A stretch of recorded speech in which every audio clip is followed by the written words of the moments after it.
S finančnou a menovou politikou úzko súvisí aj hospodárska politika.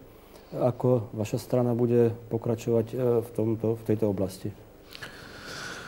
V hospodárskej politike sme sa pustili do niektorých vecí, ktoré sú mimoriadne dôležité. Ide predovšetkým o energetické hospodárenie s tým, že kapacity, ktoré boli kedysi takisto odmietnuté, že na čo si staviame vlastné energetické zdroje, keď môžeme energiu kúpiť, tak sa zistilo, že ju môžeme kúpiť, ale veľmi drahú. Prenosová sústava nie je tomu uspôsobená. Energetická kríza je kedykoľvek možná, súvisí aj s plynom, aj s elektrikou. Tak sa začínajú stavať nové kapacity aj v Mochovciach, aj v Jaslovských Bohuniciach. V Mochovciach sme ďalej, tam ide na dokončenie trojky, štvorky. Rekonštruovať sa musia niektoré vodné diela.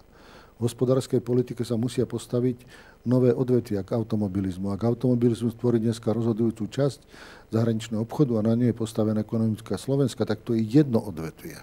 Akýkoľvek výkyv v tomto odvetví znamená výkyv v hospodárení štátu. Čiže potrebujú aj druhé. Tlačí sa momentálne dopredu elektronika. Chceme založiť neskoršie hospodárenie v oblasti biotechnológií. Začíname tlačiť na vytvorenie komplexu drevospracujúceho komplexu, ktorý by išiel od pestovania dreva po spracovanie dreva na konečný produkt a predaj produktu, nie vlastnej hmoty. Tie kroky idú veľmi ďaleko. Ďalej z hľadiska tých zdrojov, ktoré sú, je v útlme baníctvo. Hutníctvo zostáva na tej úrovni, ako bolo, tam sa zásadné veci nemenia. Ale otázka je potom aj veľkostných podnikov, malých, stredných podnikateľov, motivácie, podpory zahraničného vieme podporiť veľmi výrazne, domáceho veľmi slabo, tak tam sa tie nástroje musia zmeniť. A potom ide ešte aj o priestorové usporiadanie ekonomiky, keď hlavné ťažisko je Bratislava, Trnava, trošku ešte Žilina, ale ten východ je tak strašne chudobný, že tam okrem Košíc, trošku Prešova a Popradu nie je vlastne nič, čo by pomáhalo dvíhať životný štandard a budovať vôbec základnú infraštruktúru na to, aby sa tam mohli budúce ekonomické aktivity doniesť.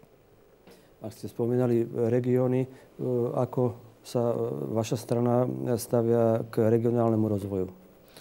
Je dominujúci. Vlastne tie regióny podmienujú vôbec vyrovnanie. Máme v tých regiónoch dva režimy.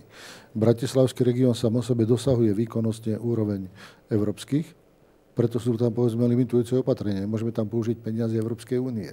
Ale zasa na druhej strane tam ide väčšina investícií, ktoré idú do celého územia Slovenska.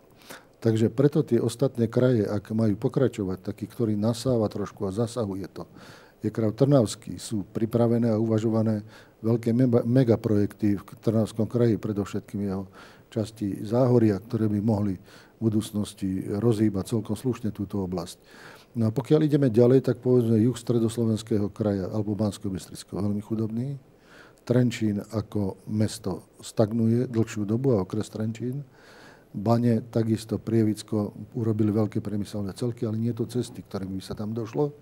No a keď ideme na východ, tak Prešov a Košice to je stav, ktorý poznajú len tí, čo tam prejdú, veľká chudoba a veľké sociálne nerovnosti v tom, že mladí utekajú, zostávajú starší a tým, že sa dosahuje nízky priemerný zárobok, sa vlastne prenáša cez priemernú mzdu aj do dôchodkových systémov a vlastne je to na niekoľko rokov sociálne zaostávanie voči ostatnému Slovensku.